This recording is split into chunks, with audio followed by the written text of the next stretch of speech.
오늘 읽은 말씀에 근거해서 로마로 가는 폭풍 속 믿음, 사명은 끝나지 않는다 라고 하는 제목으로 오늘 우리가 읽은 본문 우리가 생각해 보겠습니다. 우리가 첫 번째 바울의 하나님을 만나는, 예수님을 만나는 그 첫 만남을 우리가 생각해 보았습니다.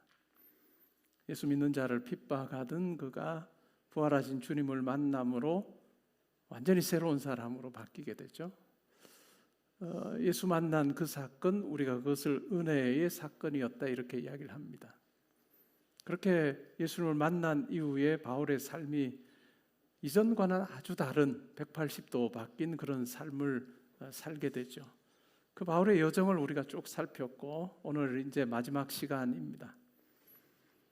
오늘 우리가 읽진 않았지만 바로 앞장에 보면 로마로 가는 길에 파선하는, 그래서 죽을 뻔한 그와 같은 위기를 겪습니다. 마침내 로마로 가게 되죠.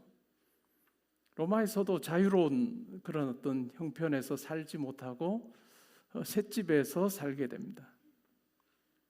로마 황제에게 재판을 받기 전에 대기하는 그와 같은 시간이었던 것 같습니다.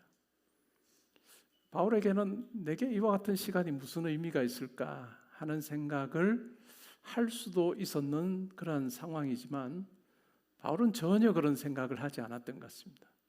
바울은 그렇게 하지 않고 로마에서 가택연금 상태로 그렇게 지냅니다. 가택연금 상태에서 바울이 쇠사슬에 매였을까라고 하는 추측을 제가 하기도 했는데, 바울이 하는 그 말을 문자적으로 보면 자기가 사슬에 매였다. 물론 그게 굉장히 심발릭한 그런 의미일 수도 있겠지만, 내가 부자유스러운 상황 가운데서 내가 산다라고 하는 이야기일 수도 있겠지만, 어찌 보면 그게 문자적으로도 그럴 수 있다. 자유롭지 못한 그런 형편에서 그가 살아갑니다. 우리가 바울의 일생을 쭉 보면 그는 분명히 사명자로 살았죠. 사명자로 살았다. 그의 일생 자체가 예수님을 만난 이후에 그는 이방인에게 복음 전하는 사도로 어떤 상황에서도 흔들림 없이 그 사명을 감당하는 자로 살았다라고 하는 생각을 하게 됩니다. 그래서 오늘 본문에서도 우리는 바울의 사명 감당이라고 하는 부분을 우리가 생각을 해보게 됩니다. 상황에 상관없이 그는 사명을 감당하고 있습니다. 복음을 전하는 그 일을 그는 감당하는 모습을 우리가 발견하는데요. 때로는 우리의 신앙생활에서 이런 상황에서는 제가 사명 감당하겠습니다. 이런 여건이 형성이 되면 제가 사명 감당하겠습니다 라고 하는 생각을 우리가 할 때가 많아요. 때로는 우리의 기도에서도 하나님을 향해서 그렇게 이야기하는 적도 있죠. 근데 바울의 모습을 보면 그렇진 않은 것 같아요. 바울은 어떤 상황이 내게 주어지면 제가 하나님께서 내게 맡기신 사명 감당하겠습니다 라고 이야기하진 않는 것 같아요. 셋집에서 가택연금 상태로 그가 로마에 살고 있으면서도 그가 한 일이 뭐냐면 로마에 살고 있는 유대인들을 초청합니다. 유대인들을 불러서 그들에게 뭘 할까요? 하나님 나라에 대해서 이야기합니다. 예수 그리스도의 복음을 증거하는 그 일을 하고 있죠. 그리고 아주 담대하게 복음 전하는 그런 모습을 보면서 사명 감당함이 어떤 것인가 하는 것을 우리로 하여금 생각하게 합니다. 때로는 이 상황이 되면 제가 사명자로 살겠습니다. 하나님께서 이와 같은 여건을 허락해 주시면 사명자로 살겠습니다 라고 하는 것과는 아주 다른 모습으로 살고 있습니다. 바울이 어떻게 그렇게 살 수 있었을까라고 생각을 해보면 어찌 보면 사명 이전에 은혜가 그에게는 항상 있었다라는 것을 우리는 잊지 말아야 할 것 같습니다. 바울이 사명을 평생 사명 감당하는 사명자로 살 수 있었던 비결이 있다면 그것은 바로 그가 항상 하나님의 은혜 안에 머물러 있었던 사람이었기 때문이라는 것이죠. 하나님의 은혜가 뭘까요? 여러분의 삶에서도 이 두 가지 단어는 매우 중요한 단어일 것입니다. 하나님의 은혜가 뭘까?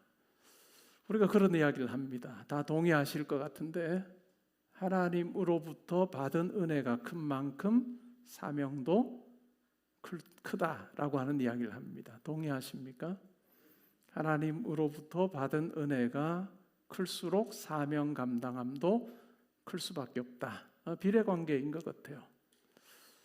바울에게는 부활하신 주님을 아주 분명하게 그가 보았던, 자기의 삶을 180도 바꾸어 놓았던 그와 같은 다메섹 체험이라고 하는 것이 그에게는 매우 컸던 것 같습니다.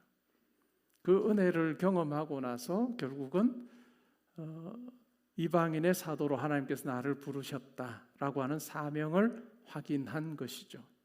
그래서 은혜와 사명이라고 하는 것은 뗄래야 뗄 수가 없는 그와 같은 아주 긴밀한 관계이겠죠.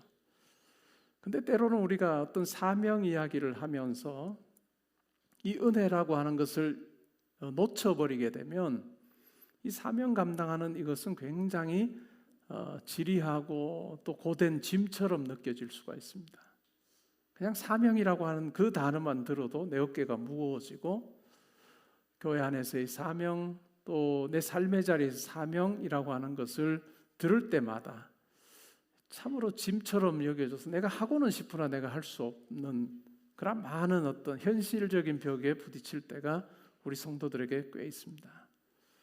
그러면 바울에게 은혜라고 하는 것 어떤 거였을까 생각을 해보면 어떤 거였으리라고 여러분 생각하세요? 그리고 여러분의 신앙생활 속에서 은혜라고 하는, 하나님의 은혜라고 하는 것을 생각할 때 과연 그 은혜 속에 무엇이 담겨 있는가 하는 부분을 한번 생각해 보시면 좋을 것 같아요. 물론 당연히 우리 모두가 경험한 예수 그리스도의 십자가라고 하는 그것이 은혜의 매우 분명한 내용이 되겠죠. 그래서 바울은 내가 날마다 죽노라라고 그렇게 고백을 할 뿐만 아니라 그리스도의 십자가 아래로 그는 날마다 나아가는 그러한 삶을 살고 있다라고 고백하고 있습니다. 그러면서 또한 바울은 내가 하나님을 알기를 원한다, 예수님을 알기를 원한다, 성령, 내 안에 계신 성령님을 알기를 원한다 라고 하는 그 소원이 그에게 항상 있었습니다. 그러니까 바울에게 은혜라고 하는 것은 어떤 것일까요? 은혜와 사명이 항상 같이 갈 수밖에 없는데, 이 은혜라고 하는 것은 바울이 하나님의 자녀되는 경험을 하게 한 십자가 사건, 그리고 예수 그리스도를 분명하게 만났던 그와 같은 그 경험, 그것이 어찌 보면 은혜의 출발점이었을 것입니다. 그리고 바울의 삶에서 보면 그의 삶 전체가, 그의 삶의 하루하루가 자기에게 이와 같은 은혜를 베풀어 주신 하나님 아버지와의 만남,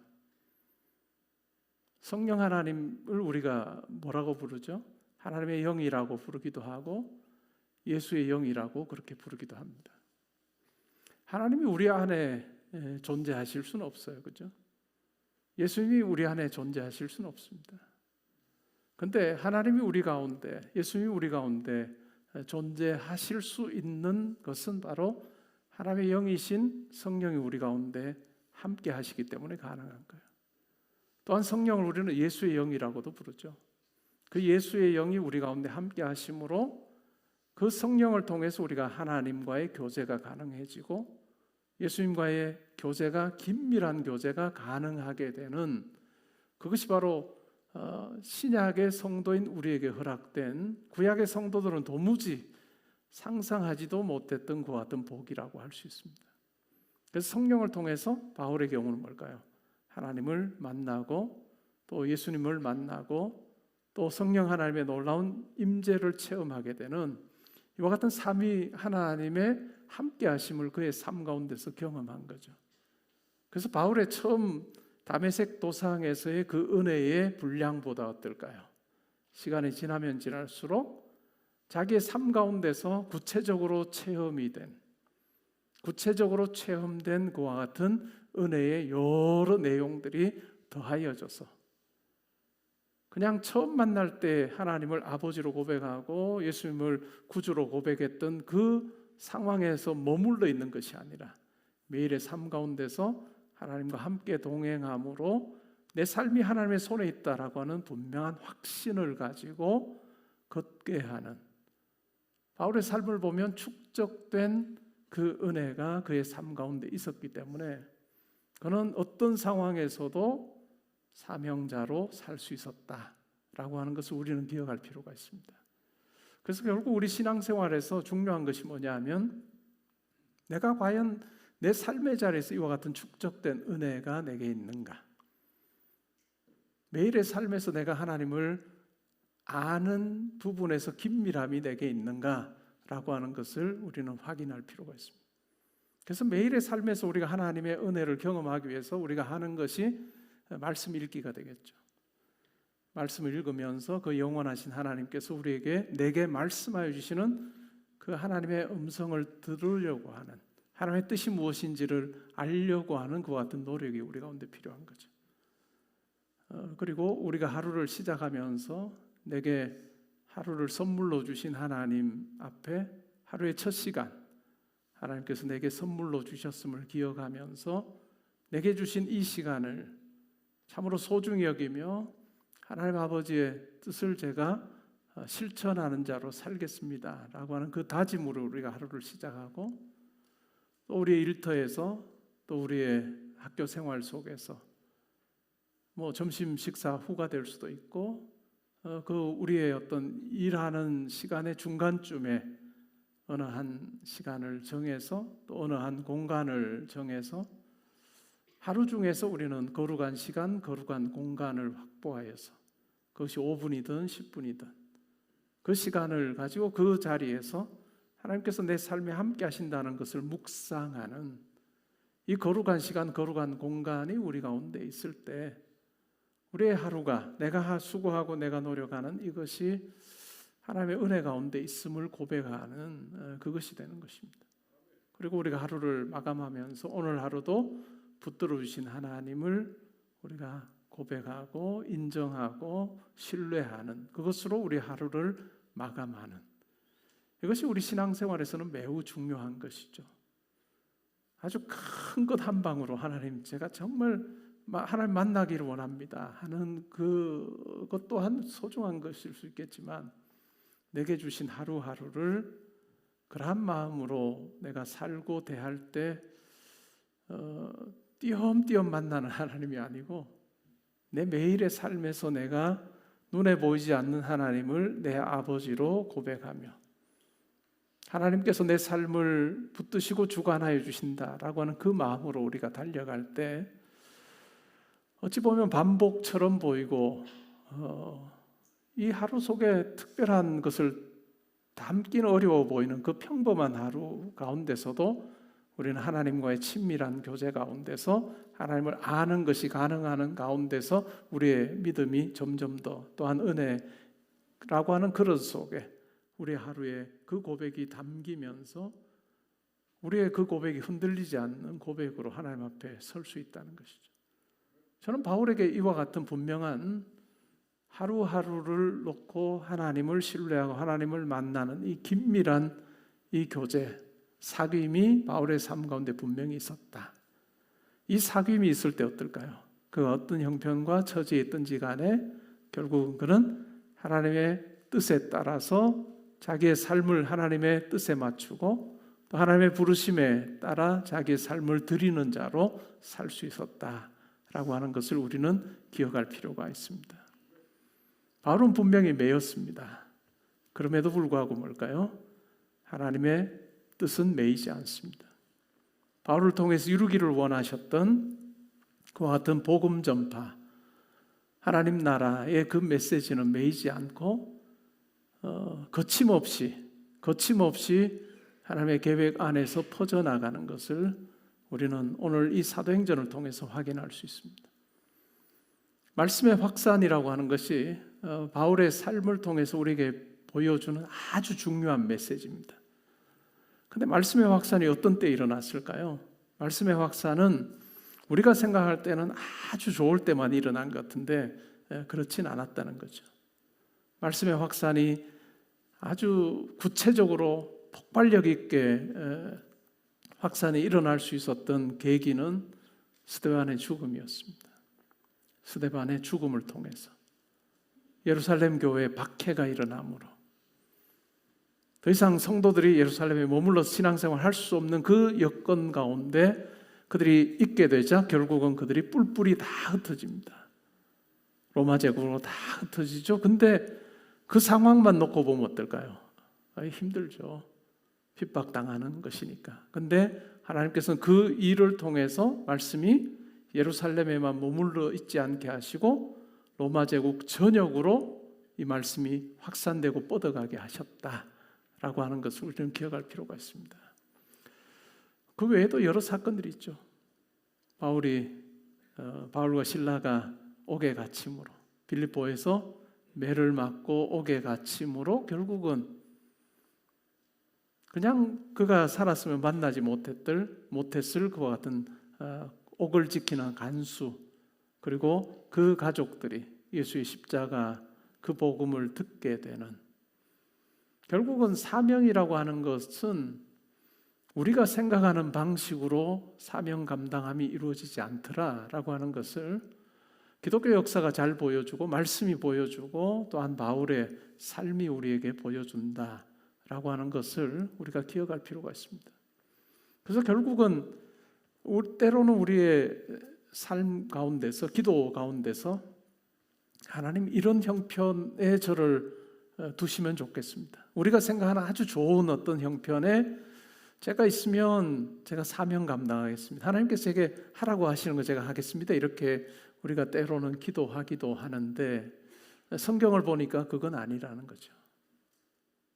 때로는 고난의 자리가 오히려 더 사명을 더 분명하게 감당하게 되는 자리일 수도 있다라고 하는 것을 오늘 본문은 우리에게 이야기를 해줍니다. 그러니까 결국은 뭘까요? 내가 사명이라고 하는 것보다 더 중요한 것은 결국 내가 누구의 것이냐라고 하는 것일 거예요. 내가 누구의 것이냐? 내가 바로 하나님의 것이다. 하나님의 자녀로 내가 살고 있다라고 하는 이 분명한 정체성에 대한 인식 자체가 내게 있느냐? 그리고 그러한 어떤 그것이 내 머릿속에 존재하는 그와 같은 한 문장이 아니라 내 매일의 삶을 지배하는 그와 같은 산 지식으로 내 삶 가운데 역사하느냐라고 하는 것이 참 중요할 것 같아요.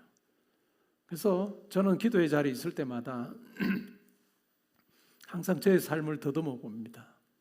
제 삶을 더듬어 보면서 제 삶 가운데 함께 하셨던 하나님의 일하심을 쭉 묵상할 때가 많아요. 그러면 어떤 일을 놓고 기도할 때 그게 문제일 수도 있고 계획일 수도 있지만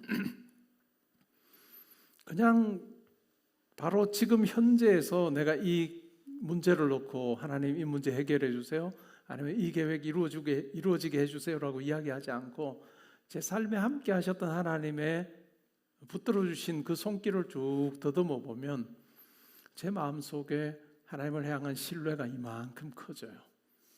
내 삶을 이렇게 인도하신 하나님께서 이 일 가운데도 분명히 함께 하실 거다라고 하는 담대함이 제게 생기는 경우가 많습니다. 바울에게 고난은 축적된 은혜를 가질 수 있었던 하나님의 어찌 보면 큰 선물이었다라고 하는 것을 우리가 생각을 해볼 필요가 있습니다. 그래서 그에게는 많은 고난이 있었음에도 불구하고 그는 그 고난을 그냥 자기의 육신의 눈으로 이것이 고난이구나 라고 그렇게 보지 아니하고 오히려 그 고난 가운데 붙들어 주신 하나님을 그가 바라보는 영의 눈이 그에게 있었고 그것을 통해서 하나님의 은혜가 훨씬 더 커지는 축적되는 그와 같은 체험을 통해서 어떤 상황에서도 하나님께서 이 땅에서 내게 맡겨주신 것이 무엇인가를 그는 깨달았고 그것을 두려움 없이 오늘 본문에 나오는 것처럼 두려움 없이 거침없이 전하는 자로 살았다라고 하는 것을 우리가 기억할 필요가 있습니다. 그래서 결국은 우리 기도의 자리에서도 더듬어 보는 거예요. 또 길을 가면서도 더듬어 보는 거예요. 하나님께서 나를 이렇게 인도하셨다. 때로는 유사한 형태, 유사한 그런 일들이 있는 경우들도 있거든요. 그때는 하나님께서 이전에도 나의 삶에 이렇게 인도하셨으니 이번에도 그렇게 인도하실 거다. 이전과 동일한 방식은 아닐지 몰라도 하나님께서 반드시 내 삶에 함께 하실 거다라고 하는 확신으로 우리가 하나님 앞에 설 수 있는, 우리의 기도가 담대해질 수 있는 것은 내가 큰 소리로 부르짖는 것을 통해서 담대해지는 것도 아니라 내 삶에 흔들림 없이 함께 하시고 붙들어 주신 그 하나님의 은혜를 기억하는 것으로부터 우리 마음속에 담대함이 생긴다라고 하는 것을 우리가 기억하면 좋겠습니다. 사도행전의 마지막 단어가 뭘까요? 거침없이입니다. 거침없이. 헬라어로 하면 아꼴루토스라고 하는 단어예요. 사도행전에 왜 그러면 누가가 이 단어를 썼을까요? 바울은 지금 매여 있잖아요. 가택연금 상태로 자기 마음대로 이동할 수 없는 그와 같은 매여 있는 그 상황에 있지만, 그러나 누가는 담대하게 사도행전의 마지막 단어를 거침없이라고 하는 말로 끝을 냅니다. 바울은 매였으나 사명은 계속해서 흘러가는 그것이 하나님의 놀라운 일입니다. 저는 우리가 살면서 신앙생활하면서 뭘 그러면 경험하면 좋겠는가 생각을 하면, 이 신기한 이 하나님의 어떤 일하심의 손길을 우리가 경험하면 좋겠는데, 그것은 나의 삶이 하나님의 손안에 있다라고 하는 것을 매일의 삶의 자리에서 확신하는 것을 통해서 가능해진다. 내 오늘 하루가 아버지의 손에 있다. 내가 만나는 사람들과의 관계에도 하나님께서 함께 하신다. 그러니까 예배 자리에 오면, 교회에 오면 하나님께서 귀를 이만큼 열으시고, 너 뭘 기도하냐, 그렇게 하셨다가 이제 예배 끝나고 여러분 삶의 자리에 보면 귀를 닫으시는 하나님이 아니고, 여러분의 삶의 자리에서도 하나님께 올려드리는 그 기도를 항상 귀를 열고, 내 아들이 하는 기도, 내 딸이 하는 기도 내가 듣고 응답하리라 라고 하는 그 분명한 아버지의 그 마음을 우리가 느끼는 하루하루 살면 좋겠다.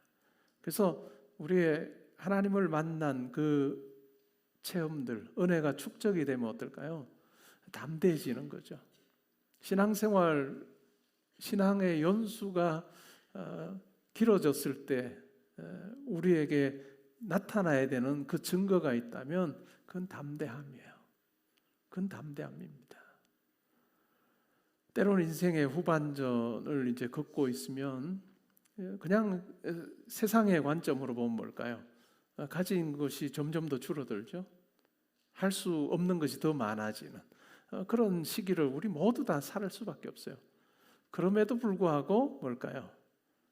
우리가 경험한 그 하나님은 시간이 지날수록 더 큰 하나님으로 내가 만나고 살고 지내는 거죠. 그랬을 때 작은 일 앞에 막 두려워하는, 이전보다 내게 뭔가가 더 없는데, 내가 할 수 있는 것도 없고, 전화 걸어서 뭐 이전에는 한마디 하면 많이 해결됐던 부분이 이제는 그런 것이 점점 줄어드는 그런 시기를 살면서도 신 하나님을 경험한 축적된 경험, 그것이 지금의 내 삶에도 담대함을 주고, 우리 자녀들의 걸어가며 기도하는 그 길에도 담대함으로 그들을 권면하고 기도해 줄 수 있는 그런 사람으로 사는 것, 그것이 바로 우리가 신앙이 자라고 또 우리의 하늘나라 가는 그 과정 속에서 우리가 확인하고 보여줘야 되는 그 모습이다라고 저는 그렇게 생각을 해요. 그래서 기도의 자리, 하나님 앞에 우리가 강렬하게 막 부르짖는 것도 중요하죠. 근데 그걸로 응답받지나 이러면 좀 이상해질라나?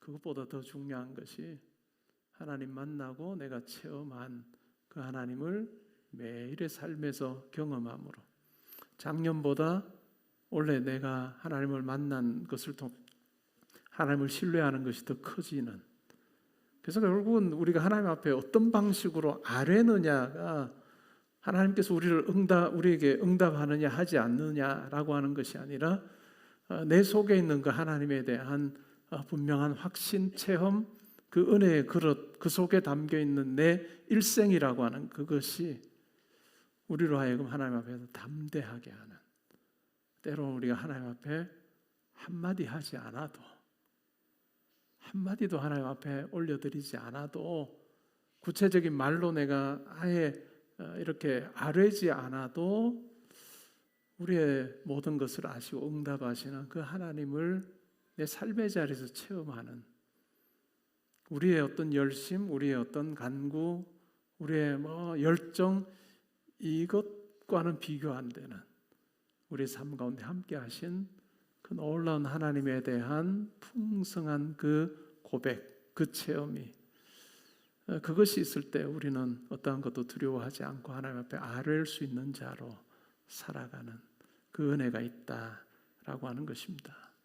오늘 이 말씀을 통해서 우리가 사명 이전에 내가 받은 은혜, 내 매일의 삶에서 이 하나님과 함께하는 삶. 그러니까 히브리서에도 보면 믿음 장에서 뭐라고 이야기하죠? 믿음에 대해서 이야기를 하면서 보이는 세계가 보이는 세계 안에서의 인과관계로 흘러가지 않는다는 걸 고백한다는 거예요. 하나님이 분명히 살아계시고 하나님께서 이 보이는 세상의 인과관계를 뛰어넘어서 하나님의 인도하심과 개입하심이 분명히 있다라고 하는 것을 믿는 것이 믿음이다 라고 그렇게 이야기를 합니다. 여러분 한 분 한 분의 기도의 자리에서 또 삶에 대한 평가 속에서 내 삶을 흔들어 놓으시는 하나님이 아니고 어떤 상황 가운데 있더라도 나를 굳게 붙잡아 주셔서 가장 선한 길로 인도하시는, 뭘 하려고 하면 야 그거 안 돼, 이거 안 돼, 이런 하나님이 아니고 너 마음대로 해봐라,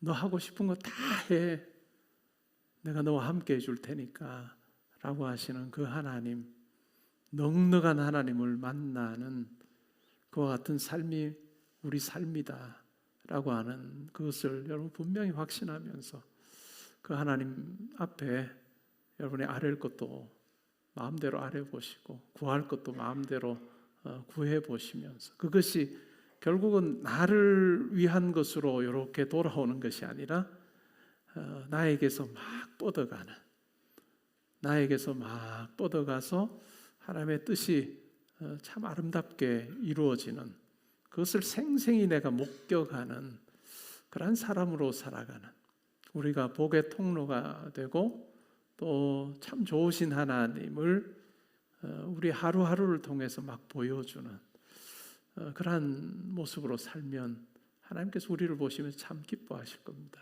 그래서 결국은 하나님께서 나를 보시면서 야, 너 내 마음에 들어 라고 하시는, 내 마음에 맞는 자야 라고 하시는 그 평가가 내 삶 가운데 있으면, 우리가 구한다고 하나님께서 구한 것만 주신 것도 아니고 가만히 생각해 보면 구하지 않았는데 주신 게 훨씬 많아요. 구하지 않았는데 주신 게 훨씬 많다라고 생각해 보면 하나님과 나와의 관계가 어떤 관계인가를 너무나도 분명하게 확인할 수 있을 것입니다. 오늘 기도원 300용사 말씀과 기도 집회 마지막 시간입니다. 지금까지 여러분을 붙들어 주신 그 하나님을 한번 더듬어 보며, 우리가 어떤 잘못하면 탁 버리시고 너 뉘우치면 내게 와, 이런 하나님이 아닌 것 같아요. 저는 우리가 잘못하고 또 어리석게 행동해도 우리를 품어주시면서 우리의 아들 딸됨을 항상 자랑스러워하고 좋아하시는 그 하나님이 내 아버지시다라고 하는 그 담대함 가지고 하나님 앞에 기도하고 또 하나님을 신뢰하는 우리 모든 성도님들 되셔서 여러분의 어떤 상황이든지 상관없이 하나님께서 여러분을 통해 이루시기를 원하시는 그 일이 거침없이 아꼴루토스, unhindered, 거침없이 여러분의 삶을 통해서 이루어지고 펼쳐지는 그 같은 은혜가 있기를 주님의 이름으로 축복합니다. 아멘.